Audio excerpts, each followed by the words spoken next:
17-16 വയസ്സുള്ള കുട്ടികളാണ്. പെൺകുട്ടി 13 വയസ്സുള്ളതാണ്. അപ്പോൾ ഒരു അഡൾട്ടിനെ പോലെ തന്നെയാണ് ഇവർ ആ ക്രൈമിനെ ചെയ്തിട്ടുള്ളത്.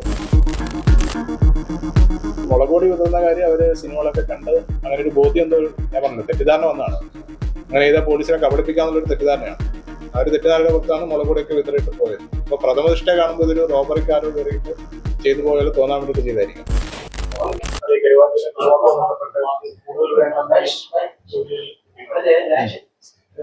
ഈ 17-ാം തീയതി ഇന്നലെ രാവിലെയാണ് പോലീസിന് ഇങ്ങനൊരു ഒരാൾ മരിച്ചു കിടക്കുന്നതായിട്ടുള്ള ഇൻഫർമേഷൻ കിട്ടുന്നത്. തുടർന്ന് പോലീസ് സ്ഥലത്തെത്തി അന്വേഷണം നടത്തുകയായിരുന്നു. അപ്പോൾ പ്രഥമനിഷ്ഠ തന്നെ ഒരു കൊലപാതകം എന്നുള്ള സംശയം പോലീസിനുണ്ടായിരുന്നു. പക്ഷെ ആ സമയത്ത് മറ്റു ക്ലൂസ് ഒന്നും ഇതിനെ പറ്റി കിട്ടിയിട്ടുണ്ടായിരുന്നില്ല. പോലീസ് അങ്ങനെ ഡീറ്റെയിൽഡ് ആയിട്ടൊരു ഇൻവെസ്റ്റിഗേഷനാണ് നടത്തിയത്. വിവിധ ടീമുകളായിട്ട് ഫോം ചെയ്തിട്ട് വേരിയസ് ആംഗിളിൽ ഇതിനെപ്പറ്റിയുള്ള അന്വേഷണം നടത്തുകയുണ്ടായി.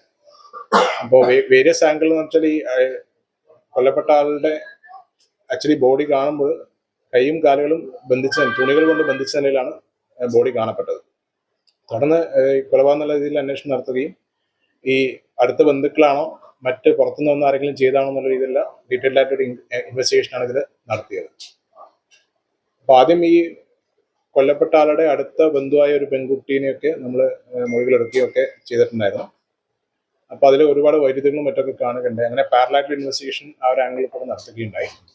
അങ്ങനെ ഒരു ഇൻവെസ്റ്റിഗേഷൻ നടത്തിയപ്പോഴാണ് ഒരു കൊല്ലത്തു നിന്നുള്ള ഈ ഒരു പെൺകുട്ടിയുടെ ഒരു കാമുകനും സുഹൃത്തും ആയ ഒരു യുവാവും അയാളുടെ സുഹൃത്തുക്കളും കൂടി ഇവിടെ വന്നിട്ട് ഈ ഒരു ക്രൈം ചെയ്തതായിട്ടുള്ള ഇൻഫർമേഷൻ പോലീസിന് ലഭിക്കുന്നത്. തുടർന്ന് ഡീറ്റെയിൽ ആയിട്ടുള്ള ഇൻവെസ്റ്റിഗേഷൻ അതിൽ നടത്തുകയുണ്ടായി. അപ്പോഴാണ് ഏകദേശം ഇതിൻ്റെ ഒരു ക്ലിയർ ആയിട്ടുള്ള പിക്ചർ പോലീസിന് മനസ്സിലാവുന്നത്. അപ്പോൾ ഏകദേശം 15-ാം തീയതി വൈകിട്ട് സാറ്റർഡേ ഈവനിങ്ങോടുകൂടിയാണ് അവിടെ നിന്ന് കൊല്ലത്തുനിന്ന് ഈ പെൺകുട്ടിയുടെ പ്രേരണയിലാണ് അവർ വരുന്നത്. അതായത് ഇവിടെ വീട്ടിൽ സ്വർണം ഉണ്ടെന്നുള്ളതും സ്വർണവും പൈസയും അപഹരിക്കാന്നുള്ളൊരു പ്ലാനോട് കൂടിയാണ് ഈ സുഹൃത്തുക്കളുമായിട്ട് ഈ ബോയ് ഫ്രണ്ട് അവിടെ നിന്ന് ഇങ്ങോട്ടേക്ക് ട്രാവൽ ചെയ്യുന്നത്. അതുകൂടാതെ ഈ പെൺകുട്ടി ഇദ്ദേഹം ബാഡ് ടച്ച് ചെയ്തിട്ടൊക്കെ ഇയാളോട് പറഞ്ഞിട്ട് ഒരു റിവെഞ്ചിന്റെ ഒരു ആംഗിൾ കൂടി ഇതിൽ വരുന്നുണ്ട്. പക്ഷെ മെയിനായിട്ടുള്ളൊരു ഉദ്ദേശം എന്ന് പറഞ്ഞാൽ ഈ പൈസയും സ്വർണവും അപഹരിക്കുക എന്നുള്ളതായിരുന്നു. അങ്ങനെ അവർ 15-ാം തീയതി വൈകിട്ട് ഇവിടെ വീട്ടിലെത്തുകയും തുടർന്ന് വീടിനുള്ളിലോട്ട് അവിടെ പിറകിലൊരു വെന്റിലേറ്റർ ഉണ്ട്, വെന്റിലേഷന്റെ ഒരു സ്പേസ് ഉണ്ട്, അതിൽ കൂടെയാണ് അകത്തോട്ട് കയറുന്നതും പിന്നെ അവിടെ ഒരു സ്കഫിൾ ഉണ്ടാകുകയും ഇയാളെ അവിടെ വെച്ച് കൊലപ്പെടുത്തുകയും ചെയ്യുന്നത്. കൊലപ്പെടുത്തുന്നതിന്റെ വീഡിയോ ദൃശ്യങ്ങളിൽ ഉടനെ തന്നെ പെൺകുട്ടിയെ വിളിച്ചിട്ട് ഈ ബോയ് ഫ്രണ്ട് വീഡിയോ കോൾ ചെയ്തിട്ട് കാണിച്ചു കൊടുക്കുന്നതായിട്ട് നമുക്ക് അന്വേഷണത്തിൽ ബോധ്യപ്പെട്ടിട്ടുണ്ട്. അതിനുശേഷം വീട്ടിൽ നിന്ന് ആ ഗോൾഡ് ഓർണമെന്റ്സും മറ്റുമൊക്കെ മോഷണം ചെയ്ത് കൊണ്ടുപോയിട്ടുണ്ട്. അതും ഈ പെൺകുട്ടിയുടെ സഹായത്തോടു കൂടിയാണ് ചെയ്തതായിട്ട് മനസ്സിലായിട്ടുള്ളത്. ആ നഷ്ടപ്പെട്ട് മോഷണം ചെയ്ത് കൊണ്ടുപോയ സ്വർണ്ണാഭരണങ്ങൾ ഇന്ന് പുലർച്ചയോടെ പോലീസ് ഈ ആൾക്കാരെ കണ്ടെത്തുകയും അതിനുശേഷം ഈ നഷ്ടപ്പെട്ടു പോയ സ്വർണ്ണാഭരണങ്ങളെല്ലാം റിക്കവറി ചെയ്യുകയും ചെയ്തിട്ടുണ്ട്. നഷ്ടപ്പെട്ടു പോയ മുഴുവൻ സ്വർണ്ണാഭരണങ്ങളും പോലീസ് കണ്ടെടുത്തിട്ടുണ്ട്.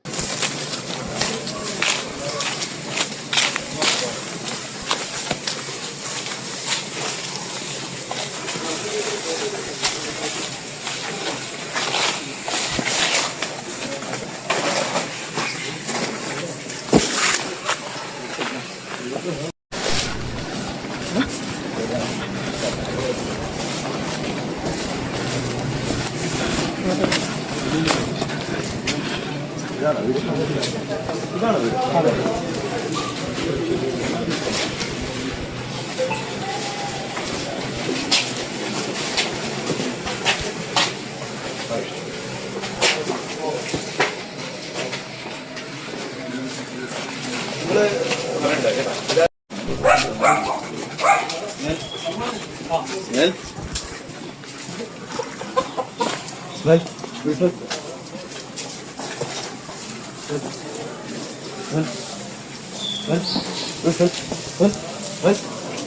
Snell.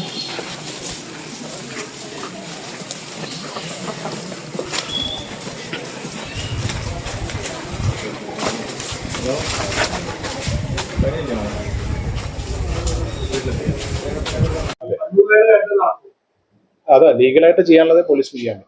അതെ, അത്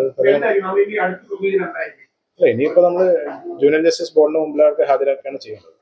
തുടർന്നപ്പോൾ അത് ചെയ്യും. ഞാൻ പറഞ്ഞല്ലോ, പാരലായിട്ടുള്ള ഒരു ഇൻവെസ്റ്റിഗേഷൻ ഇതിൽ നടക്കുന്നുണ്ടായിരുന്നു. മറ്റ് സുഹൃത്തുക്കളെയും മറ്റൊക്കെ കേന്ദ്രീകരിച്ചിട്ടുള്ള അന്വേഷണം ഉണ്ടായിരുന്നു. ആ രീതിയിലാണ് അന്വേഷണം പോയത്. പിന്നെ ഈ ആ വെന്റിലേഷൻ കണ്ടാൽ മനസ്സിലാവും, അത് വളരെ തിന്നായിട്ട് ഒരാൾക്ക് മാത്രമേ അതിൽ കൂടെ കയറാൻ പറ്റുള്ളൂ. അവിടെ സ്ഥലം പരിശോധിച്ചപ്പോൾ ഏകദേശം എൻട്രി എക്സിറ്റ് ആ പോയിന്റ് വഴി തന്നെയാണെന്ന് പോലീസ് ആ സംഭവ സ്ഥലം ആസ്പെറ്റോസ് പൊട്ടിയിട്ടുണ്ട്. പിന്നെ അവിടെ മുളക് പൊടിയുടെ കുറച്ച് അംശങ്ങൾ അവിടെ വീണിട്ടുണ്ടായിരുന്നു. ആ ഒരു രീതിയിലാണ് ഇപ്പം മനസ്സിലായത്. അപ്പൊ അതിൽ കൂടെ കയറാൻ എന്തായാലും വളരെ തിന്നായിട്ടുള്ള ഒരാൾക്ക് മാത്രമേ കയറാൻ പറ്റുള്ളൂ. പരവറുകൾ വരാൻ തന്നെയാണ് സംഭവിച്ചത് മനസ്സിലാവുന്നത്. അന്ന് അതായത് 16-ന് പുലർച്ചെ 15 നൈറ്റ് ആ ഒരു ടൈമിലാണ് ആ സമയത്ത് തന്നെയാണ് മരണം. ഇപ്പൊ പോസ്റ്റ്മോർട്ടം കൂടെ കഴിഞ്ഞപ്പോൾ നമുക്ക് ഏകദേശം സ്മോദറിംഗ് ആണ് മരണകാരനായിട്ട് മനസ്സിലാവുന്നത്. അല്ല, റിവെഞ്ച് സ്റ്റോറി അങ്ങനെയല്ല പറഞ്ഞത്. അതായത് പെൺകുട്ടി ഇതുപോലെ കാമനോട് പറയുമ്പോൾ എന്നെ ബാഡ് ടച്ച് ചെയ്തു എന്നുള്ള രീതിയിൽ ഇതുകൂടെ പറഞ്ഞിട്ടുണ്ട്. എന്തായാലും ഇയാളെ കൊല്ലണം എന്നുള്ളൊരു വാശി ആ കുട്ടി പ്രകടിപ്പിക്കുന്നുണ്ട്. അത് നമ്മൾ അന്വേഷണത്തിൽ വെരിഫൈ ചെയ്തുകൊണ്ട് വരികയാണ്.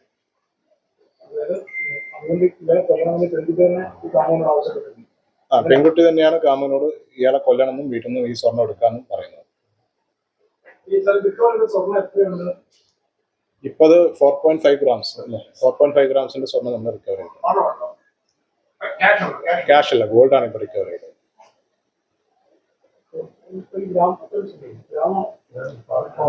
പവൻ സോറി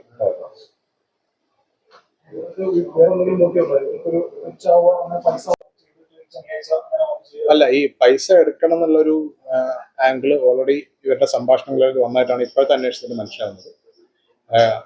ഇദ്ദേഹത്തിന്റെ കയ്യിൽ പൈസ ഉണ്ടാവുമോ, ആ രീതിയിൽ അന്വേഷണങ്ങളൊക്കെ നടന്നിട്ടുണ്ട്. ആ ഒരു രീതിയിലുള്ള പ്ലാനിങ് ഓൾറെഡി ഉണ്ടായിട്ടുണ്ട്. ആ രീതിയിലാണ് ഇപ്പൊ മനസ്സിലാവുന്നത്. ഇതെല്ലാം കൂടി ഒന്നിച്ചു വന്നിട്ടാണ് ഒരു ഓപ്പറേഷൻ നടത്തിയത്. ഏത് അത് ചെറിയൊരു റിങ്ങല്ലേ, 16,000 രൂപ. ഏതാ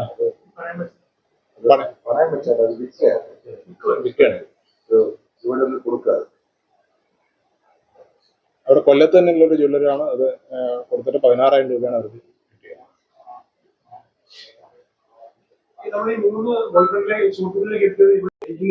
ഈ കുട്ടി അങ്ങനെ ഒരു ചിന്തയിലേക്ക് പോകാൻ നിങ്ങൾ ചോദ്യം ചെയ്യുന്നത് എന്താണ് മനസ്സിലാകുന്നത്? സിനിമയുടെ സ്വാധീനമാണോ അല്ലെങ്കിൽ റീൽസ് സ്വാധീനമാണോ, അങ്ങനെ എന്തെങ്കിലും അതിലുണ്ടോ? ഇല്ല, അതൊക്കെ നമ്മൾ പരിശോധിച്ച് വരുന്നേ ഉള്ളൂ. പക്ഷെ കുട്ടിക്കൊരു ഫാമിലിയിലുള്ള ഒരു ചെറിയ ഇഷ്യൂസ് അവിടെ ഉണ്ട്. അതിൻ്റെതായിട്ടുള്ള കുറച്ച് പ്രശ്നങ്ങൾ കുട്ടിക്കുണ്ട്. നമ്മൾ കൂടുതൽ കൗൺസിലിംഗ് ഒക്കെ നടത്തിയിട്ട് എങ്ങനെ ഇല്ല, അങ്ങനത്തെ ഒരു ഇത് ശ്രദ്ധയിൽ വന്നിട്ടില്ല. ഇല്ല, പക്ഷെ കുട്ടി മുമ്പ് മിസ്സിംഗ് ആയിട്ടുള്ള കുറച്ച് പരാതികൾ ഉണ്ടായിരുന്നു. അത് പക്ഷെ അത്രേ ഉള്ളൂ.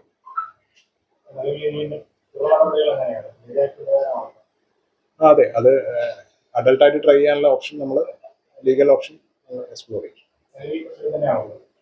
ഇപ്പൊ ആസ് ഓഫ് നോ അതെ നമ്മൾ ജഡ്ജിയുടെ മുമ്പാകെ അപ്രഹെൻഡ് ചെയ്താണ് ചെയ്യുന്നത്. അപ്രഹെൻഡ് ചെയ്തിട്ടത് അതിലാണ്.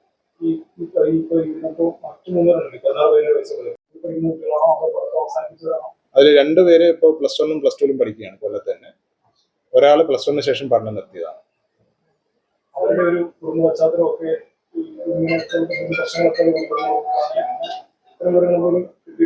ഒരു ബാക്ക്ഗ്രൗണ്ട് സ്റ്റഡിയിൽ ഏകദേശം അങ്ങനെയാണ് മനസ്സിലാവുന്നത്.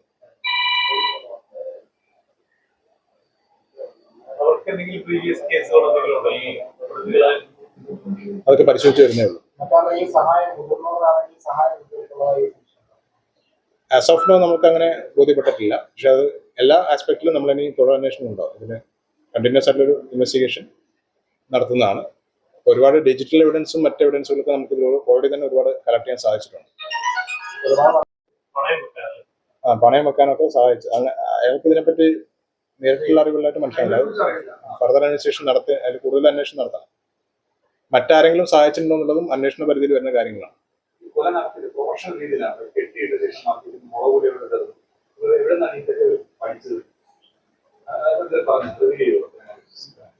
ഇല്ല, അങ്ങനെ ഇത് പറഞ്ഞിട്ടില്ല. ഞാൻ ആകെ മനസ്സിലായത് ഈ മുളക് പൊടി വിതറുന്ന കാര്യം അവര് സിനിമകളൊക്കെ കണ്ട് അങ്ങനെ ഒരു ബോധ്യം എന്തോ ഞാൻ പറഞ്ഞു തെറ്റിദ്ധാരണ വന്നതാണ്. അങ്ങനെ ചെയ്താൽ പോലീസിനെ കബളിപ്പിക്കാന്നുള്ളൊരു തെറ്റിദ്ധാരണയാണ്. ആ ഒരു തെറ്റിദ്ധാരണയുടെ പുറത്താണ് മുളക് പൊടിയൊക്കെ വിതറിയിട്ട് പോയത്. അപ്പൊ പ്രഥമ ദൃഷ്ടിയെ കാണുമ്പോൾ ഇതൊരു റോബറിക്കാരോ കയറിയിട്ട് ചെയ്തു പോയാൽ തോന്നാൻ വേണ്ടിയിട്ട് ചെയ്തായിരിക്കും. ആളുകളാണ് ഈ ഒരു പ്രൊഫഷണൽ കൊലപാതകം പോലെ മുളകുപൊടി ഇടുന്നു അതൊക്കെ അതെ, ഇവര് ഈ ക്രൈം നടത്തിയതിനു ശേഷം ഈ സിനിമ കണ്ട് ഇൻസ്പയർ ആയിട്ടാണ് മനസ്സിലാവുന്നത്. മുളക് പൊടിയൊക്കെ വിതറിയാൽ പോലീസിനെ കബളിപ്പിക്കാന്നുള്ളൊരു തെറ്റിദ്ധാരണ അവർക്ക് വന്നിട്ടുണ്ടായിരുന്നു. അങ്ങനെ അവർ മുളക് പൊടിയൊക്കെ വിതറിയിട്ടാണ് പോയത്. അതിൽ നിന്ന് മനസ്സിലാവും ഒരു 17-16 വയസ്സുള്ള കുട്ടികളാണ്, പെൺകുട്ടി 13 വയസ്സുള്ളതാണ്. അപ്പോൾ ഒരു അഡൾട്ടിനെ പോലെ തന്നെയാണ് ഇവർ ആ ക്രൈമിനെ ചെയ്തിട്ടുള്ളത്. അപ്പോൾ ആ രീതിയിൽ ഹീനസ് ആയിട്ടുള്ള ഒഫൻസ് ചെയ്ത് ആ രീതിയിൽ ലീഗലായിട്ടുള്ള തുടർ നടപടി പോലീസ് ഏറ്റെടുക്കുന്നതാണ്. ഈ കുട്ടി ഒരു സുഹൃത്തിന്റെ വീട്ടിലായിരുന്നു.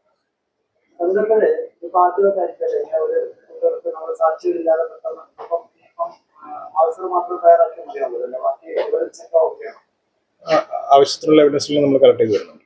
എല്ലാ എവിഡൻസുകളും കൃത്യമായിട്ട് കളക്ട് ചെയ്തിട്ട് സ്മോദറിംഗ് ആയിട്ടാണ് മനസ്സിലാകുന്നത്. പോസ്റ്റ്മോർട്ടം റിപ്പോർട്ട് കിട്ടില്ല, ഇന്ന് പോസ്റ്റ്മോർട്ടം കഴിഞ്ഞിട്ടേ ഉള്ളൂ. ഒരു സ്വർണം അവിടെ ഒരു സ്ഥലത്ത് പണയം വെച്ചിട്ടുണ്ടായിരുന്നു, അത് നമ്മൾ റിക്കവർ ചെയ്തിട്ടുണ്ട്. ഈ ഫ്രണ്ട്സിനായാലും ഒക്കെ ഈ വണ്ടി വാങ്ങിക്കാമെന്നും അങ്ങനെ ഐഫോൺ വാങ്ങിക്കാമെന്നും ഒക്കെ ഇവര് പല പ്ലാൻ ഉണ്ടായിരുന്നു. പൈസ സമ്പാദിക്കാനുള്ള ഒരു ലക്ഷ്യം കൂടെ അവർക്കുണ്ട്. ആ, കുട്ടിക്ക് മറ്റവരെ സുഹൃത്തുക്കളായിട്ട് അറിയാം, പക്ഷെ മെയിൻ കുട്ടിയുടെ ബോയ് ഫ്രണ്ട് ആയിട്ടുള്ള ആളാണ്. ബോയ്ഫ്രണ്ട് സുഹൃത്തുക്കളാണ്. പറഞ്ഞു അങ്ങനെ ഒരു ബാഡ് ടച്ച് ഉണ്ടായതായിട്ട് കുട്ടി പറഞ്ഞിട്ടുണ്ട്. അത് പക്ഷെ നമുക്ക് അന്വേഷണത്തിൽ വെരിഫൈ ചെയ്യേണ്ട കാര്യങ്ങളാണ്.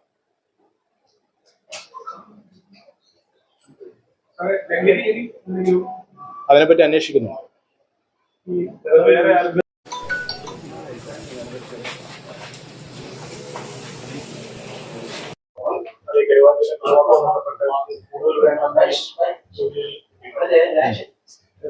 ഈ 17-ാം തീയതി ഇന്നലെ രാവിലെയാണ് പോലീസിന് ഇങ്ങനൊരു ഒരാൾ മരിച്ചു കിടക്കുന്നതായിട്ടുള്ള ഇൻഫർമേഷൻ കിട്ടുന്നത്. തുടർന്ന് പോലീസ് സ്ഥലത്തെത്തി അന്വേഷണം നടത്തുകയായിരുന്നു. അപ്പോൾ പ്രഥമനിഷ്ഠ തന്നെ ഇതൊരു കൊലപാതകം എന്നുള്ള സംശയം പോലീസിനുണ്ടായിരുന്നു. പക്ഷെ ആ സമയത്ത് മറ്റു ക്ലൂസ് ഒന്നും ഇതിനെ പറ്റി കിട്ടിയിട്ടുണ്ടായിരുന്നില്ല. പോലീസ് അങ്ങനെ ഡീറ്റെയിൽഡ് ആയിട്ടൊരു ഇൻവെസ്റ്റിഗേഷനാണ് നടത്തിയത്. വിവിധ ടീമുകളായിട്ട് ഫോം ചെയ്തിട്ട് വേരിയസ് ആംഗിളിൽ ഇതിനെപ്പറ്റിയുള്ള അന്വേഷണം നടത്തുകയുണ്ടായി. അപ്പോൾ വേരിയസ് ആംഗിൾ എന്ന് വെച്ചാൽ ഈ കൊല്ലപ്പെട്ട ആളുടെ ആക്ച്വലി ബോഡി കാണുമ്പോൾ കൈയും കാലുകളും തുണികൾ കൊണ്ട് ബന്ധിച്ച നിലയിലാണ് ബോഡി കാണപ്പെട്ടത്. തുടർന്ന് കൊലപാതകം എന്നുള്ള രീതിയിൽ അന്വേഷണം നടത്തുകയും ഈ അടുത്ത ബന്ധുക്കളാണോ മറ്റ് പുറത്തുനിന്ന് വന്ന ആരെങ്കിലും ചെയ്താണോ എന്നുള്ള രീതിയിലുള്ള ഡീറ്റെയിൽഡ് ആയിട്ടൊരു ഇൻവെസ്റ്റിഗേഷനാണ് ഇതിൽ നടത്തിയത്. അപ്പോൾ ആദ്യം ഈ കൊല്ലപ്പെട്ട ആളുടെ അടുത്ത ബന്ധുവായ ഒരു പെൺകുട്ടീനെയൊക്കെ നമ്മൾ മൊഴികളെടുക്കുകയൊക്കെ ചെയ്തിട്ടുണ്ടായിരുന്നു. അപ്പോൾ അതിൽ ഒരുപാട് വൈരുദ്ധ്യങ്ങളും മറ്റൊക്കെ കാണുകയുണ്ടായി. അങ്ങനെ പാരലായിട്ടുള്ള ഇൻവെസ്റ്റിഗേഷൻ ആ ഒരു ആംഗിളിൽ കൂടെ നടത്തുകയുണ്ടായി. അങ്ങനെ ഒരു ഇൻവെസ്റ്റിഗേഷൻ നടത്തിയപ്പോഴാണ് ഒരു കൊല്ലത്തു നിന്നുള്ള ഈ ഒരു പെൺകുട്ടിയുടെ ഒരു കാമുകനും സുഹൃത്തും ആയ ഒരു യുവാവും അയാളുടെ സുഹൃത്തുക്കൾക്കും കൂടി ഇവിടെ വന്നിട്ട് ഈ ഒരു ക്രൈം ചെയ്തതായിട്ടുള്ള ഇൻഫർമേഷൻ പോലീസിന് ലഭിക്കുന്നത്.